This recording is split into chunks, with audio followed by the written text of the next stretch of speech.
say hello to the updated 2024 Volkswagen Golf R. Now, it's been in for a bit of an update and quite a lot has changed. The first thing you might notice, this. You can now get an illuminated Volkswagen logo on the front. You don't have to bother trying to track down some sort of aftermarket thing. You can now get it from the factory, and obviously that extends the light bar all the way across and into the headlights. The whole front end of the car has changed though. So when you take a little bit of a step back, you can see these, as they call them, the hockey sticks here, have been extended, and also the whole shape here has been changed. It gives it a bit more of an open design. Obviously, in that gloss black, it contrasts really nicely against the blue paintwork, but you can also get the Golf R in what's called a black edition, and have a look at the video we have already done on that too.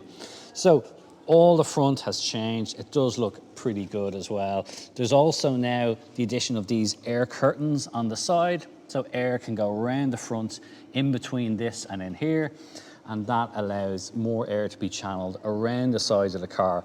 It improves airflow and obviously helps reduce emissions a tiny amount, and it's all about efficiency gains and things like that.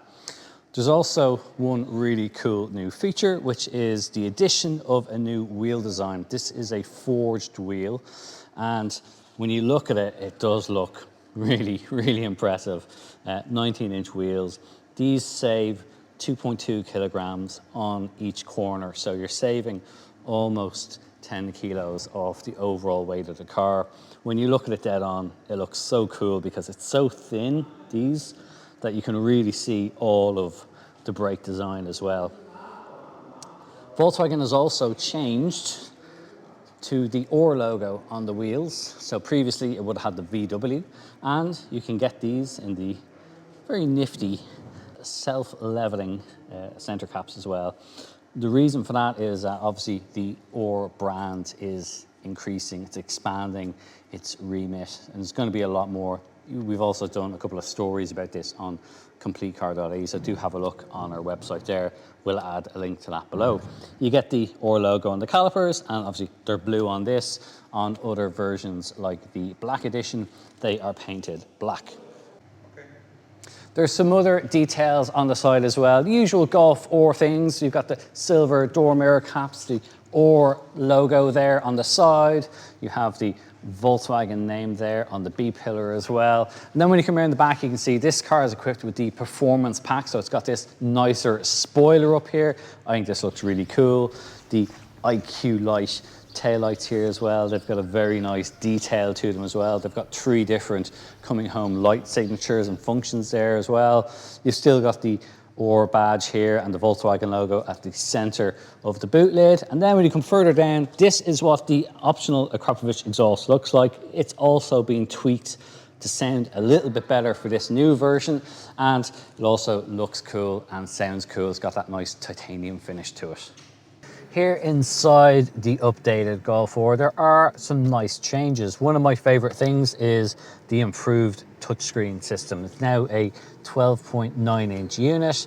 It looks really good. It's got an illuminated light bar across the bottom now, so your volume, your temperature controls, they're all now illuminated, something that was heavily criticized on the last model. The software is also a lot better than before, so it reacts very quickly to all of your inputs. You can change a lot of the widgets here on the screen as well, so if you do want to have certain preferences, you can move things around and have it look a different way. They've also included specific Golf R graphics, so you can see that on the screen as well. It's the specific car as well, rather than just a general Golf one. And of course, you've got all the usual features. You've got things like Apple CarPlay, Android Auto. They're available wirelessly too. Within then, you can also then change various things. You've got your driver profiles, you've even got mood lighting, and there's a lot of different ambient lighting. So you've got this red setup, which is Euphoria. You've got Desire, which is blue, and maybe people prefer to have that, but you can also then go into an individual mode and you can set all sorts of different settings depending on what you want. There's even yellow and all sorts of different colors, even a green. So you can change that around as much as you like. The other thing I quite like is that all across the bottom of the touchscreen, all the main things you're going to want to use or want to see are always there. So you've still got your temperature control there, your AC, all those things are here. You can also now, thankfully, with the heated seats, it's just one press. Previously on the older system, it was kind of annoying. You'd go and press the heated seat button, but actually it would just open up another menu. Now you just press that and you're immediately into adjusting the 3 settings for your heated seats. So that's quite good too. So yeah, the infotainment system, big improvement. It's a nicer screen, it's a nice layout, it works really well. Quite happy with that. It's a positive improvement. In front of you then, you then have a fully digital instrument display. Again, this has gone through a couple of changes. There's some new graphics. There's also a couple of new features that are available to it as well. If you go for the performance pack, you get a new GPS-based lap timer system. Kind of nifty, bit of a novelty. What you can do is you can set, say you're doing a track day, you can set where the start line is on the GPS. It memorizes that. Then every time you run through, it will automatically start a new lap timer. You don't have to keep pressing it yourself or resetting it. So that's kind of nifty as well.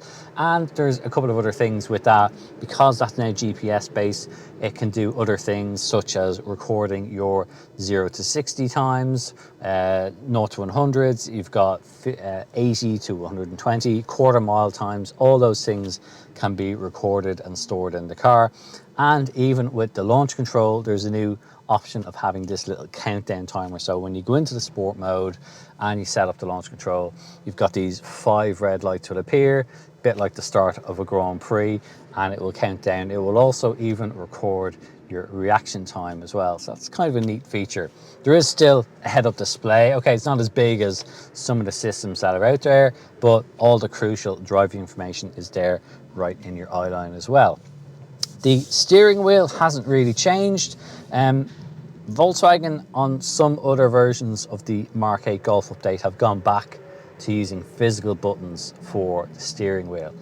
The Golf 8 doesn't. It's sticking with this haptic steering wheel setup. Now, not everyone likes that. It is something that was criticized before, mainly because it was overly sensitive in certain aspects. So the edges here at the far side, which includes the OR button and the heated steering wheel in this case, it was very easy with the ball of your hand to catch that when you're turning the wheel and you're suddenly activating things or doing things you didn't want to do. On those areas, they've now reduced the sensitivity to it. So you have to give it a little bit more of a firmer press to activate it. And that's kind of Volkswagen's way of working around it. Not everyone's going to be happy with it. Personally, I love having just proper buttons, but they've at least tried to kind of work around and resolve some of the issues with it. The center console is largely the same as before. You've got this kind of little nub for a drive selector. They're all automatic now. You don't get a manual option with the Golf 8 or update. Basically, nobody wants to buy manual Golf 4s. So Volkswagen has said, sod it, we'll just stick to automatics. You've got USB-C ports there. You've got the Golf logo there. You've got a wireless charging pad underneath that little shelf. And at the center here, you still have that touch display, which runs through the different modes. There's now an eco mode in the Golf. And if you go for the performance pack, as well as on race, you then have drift and a special mode, which has the Nürburgring logo on it. And that's the mode that they would use when they try and set a new lap record. You can also go into an individual setting and then set the car up exactly how you might like it in terms of exactly how you want the suspension, all the different parameters of driving. You can tailor those exactly how you like it. The seats are also quite nice. You've got that kind of oar pattern in the center, nice kind of micro suede material, microfiber on the edge. Looks pretty nice, feels good quality. It's a little bit different to what you get in a standard Golf.